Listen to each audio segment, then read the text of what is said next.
Yaba mfowethu sanibona. Phungale nje lo. Okuyena ophethe lapha ensizweni. Ugeja sentombini. Lo ozokhipha i-album manje ngokude. Yazi ngithini? Ngithi mina yekeni lento yokuthi iy'ngane niy'thengele amateki ka-2.5 ngeChristmas. Bese nihlulwa i-stationery ngoJanuwari. Amasimba lawo. Makuthi ingane yakho ukwazile ukuyithenga uyibhajethela unyaka wonke wathengela amateki ka-4.5 ne-iPhone 13 nawo wonke ama-gift ongawacabanga for Christmas. Uhlulwa yena ukuthenga i-stationery mbombo kanyoko. Ngoba ingane ikusasa layo lisemfundweni sesikoleni. Wena uma uzovele usebenzise lokho kwakho ngokhisimusi kuphela. Kusho ukuthi ingane izondla ukhisimusi. Yabona ikhanda lakho alithathi kahle. Into omele uyenze ngixola mfowethu nenkinga umuntu akalali kulezi nsuku. Into omele uyenze kumele ubhajethele i-stationery, ubhajethele into zesikole zengane ukuze uzokwazi ukuthi ulokhu ingane yakho ibe right ungasekho wena usufile ngoba niyafa ninjalo. Ngane uyishiye nokhisimusi. Khisimusi usuku olulodwa. Stationery unyaka wonke. Thatha lo 1.5 uthengeni ingane into zesikole. Yayizwa leyo nto. Yekeni lento yokusebenzisa izinqa. Mangicabanga. Yekeni lento yokucabanga umdidi. Uze umuntu ethi mina ingane yami ngifuna ukuyoyigibeza umkhumbi. What. Ayina stationery. Stationery kumele sithenge ngoNovember. Sho njalo omunye umuntu engifonela. Stationery kumele sithenge ngoNovember stationery. NgoDisemba thenga into zesikole. January ingane yesikoleni. Christmas ayisinayo lento leyo nasanda omnyama. Yini le? Ngane kumele ifunde ingane. Ibe namabhizinisi ifunde izinto ezizoyiphilisa kusasa. Ngeke lento yokucabanga ngamakhwapha. Ubona ingane zonyawo ubhe nje yiyo lento yini. Uthi ingane yami usikhothene. Isikhothane ngichoma ngempahla ichitha ama-ultramel. No. Ayikho right lento leyo. Ingane yakho bafowethu kumele yazi ukuthi mina ngiphilela lokho kwenziwa la ekhaya. Hayi ukuthi ingane iphilela ukhisimusi. No. Mina ngaze ngiyigubhe lento leyo ukuthi khisimusi wani loyo. Kodwa ngoba manje sisebenza abelungu abaningazi beChristmas isona sikhathi abasinikeza ngaso ithuba lokuba nemindeni yethu. You understand? Sebenzise phela. Yebo ujabule ney'ngane zakho but ungakhohlwa isikole. Kuney'ngane nje manje ezisebenzisa i-iPhone 13 kodwa ayifundi leyo ngane. Ifeyila umhlola. Ifeyila into akazi uyibona. Ayikwazi ngisho ubhala igama layo. Ina 16 ufuna grade 7. I-repeat ekwazi ukwathi repeat. Ubulala ikusasa lengane isiphupho. Bafowethu ingane ngazi ngifuna ukutshela something ngengane. Ngiyabona ukuthi nina ngicabanga ngezinqa kakhulu. Makuthi wakhuliswa unyoko. Nawe ingane yakho kumele uyikhulise. You understand? Makuthi wakhuliswa ugogo ungathathi umthwalo wakho unikeze uma wakho ugogo wengane zakho. Ungayivumeli le nto leyo.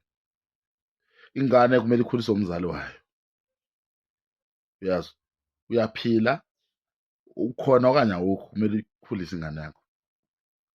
Yes. Ingane ikanje lento iyajika. Umuntu me ethi 1 year up to 49 years i-R isuke ibheke phezulu i-R yokuphila. From 50 kuze kuyofika ku-100 umuntu uphila up to 120 years.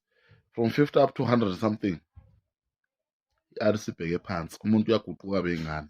Angithi yabona ukuthi ingane uma izelwe iyaphakanyiswa ibanjwe kahle kuthiwe inani because isuke isencane.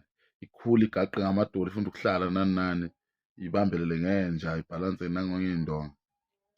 Ngokuhamba kwesikhathi ikwazi ukuyicathula ihambe. Ne? Igcine isigijima iqinile umuntu manje. khuli iqala amathambo manje angasavumi, qala igobe manje ubuyele phansi, qala uhamba futhi ibambelele. Impilo yomuntu injalo, ibambelele, gcine eqaqa ngamadolo, ehlale kumehlule, ukuhlala abuyele alale, bese uyafa. Shintshwe le pampas, bese uyafa umuntu. Usebuyelela emnganeni, ileso sikhathi la usudinga khona iy'ngane zakho. Kodwa uma uthi ingane yakho ibhema inyawo, ubheme manje, ngalesi khathi uyothi wena usugugile, iyobe injani? Uzondliwa ubani wena? Ngoba mina baningi abantu engibabonayo, uthole umuntu uyikhehla, uney'ngane eziwu-2 zabafana okanye uney'ngane noma 5 noma 10, uyathutha ekhaya elikhulu ayohlala emzini wakhe ayokhe lezi ngane zakhe aze ashonele khona. Sibusiso esingaka, baba wami ezofela emzini wami, sibusiso esingaka. So wena njengamanje into omele uyenze enganeni yakho, kumele uyifundise umthetho, uyifundise ukuyiphatha kahle, understand, ukuze ikwazi ukuyimela kusasa, imele nawe. Yabo mina yonke into engiyenzayo ngiyenzela ikhehla elingizalayo. Mina anginqeni ukuthi manje uma kungathiwa manje la engikhona manje la ekhaya ngena umuntu uzobheda, ubhedela leli khehla leli, ngingafa nokufa, understand. Ngokufanayo nasey'nganeni zami, uma kukhona umuntu ongenayo ezobhedela iy'ngane zami, ngamane ngife because ngiyazi ukuthi lowo muntu ufuna ukubulala mina, obulala iy'ngane zami ubulala mina, yabo. Fana nokuthi umuntu uthatha ingane yakho uyithume esitolo ukuthengisa inkwa, kuqhamuka umuntu ayivimbe athi jika futhi akalwi nengane yakho, lo muntu ulwa nawe, kumele umbulale, uyakujwayela, understand. So futhi ngisho ukuthi iy'ngane aziye esikoleni zifunde. Esikoleni okokuqala iy'ngane kumele zihloniphe othisha zikwazi ukuhlonipha, zikwazi ukuhlonipha nazona zodwa, yabo. Into emosha iy'ngane manje ukuthi-ke azisakwazi ukudla esitsheni esisodwa, ziningi thina sasidla esitsheni esisodwa thina. Lokho kokukhombisa ukuthi ngesihlukane, nakusasa omunye umuntu kumele ambile uzo-understand ukuthi yini indlala, yabo.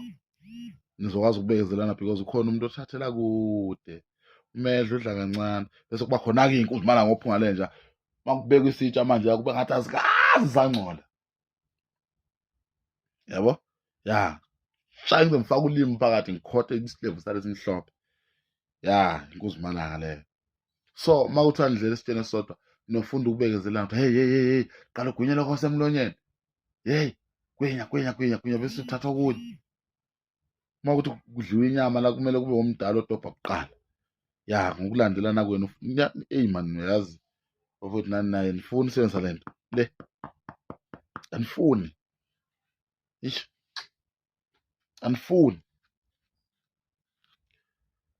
usebenzisa ingqondo, ifuna ukusebenza le nto yena. Iy'ngane bafowethu ikusasa lakho, iy'ngane abazali bakho, yabo. Ingane uma uyondla, wondla umzali wakho wakusasa, kumele ukwazi lokho. So please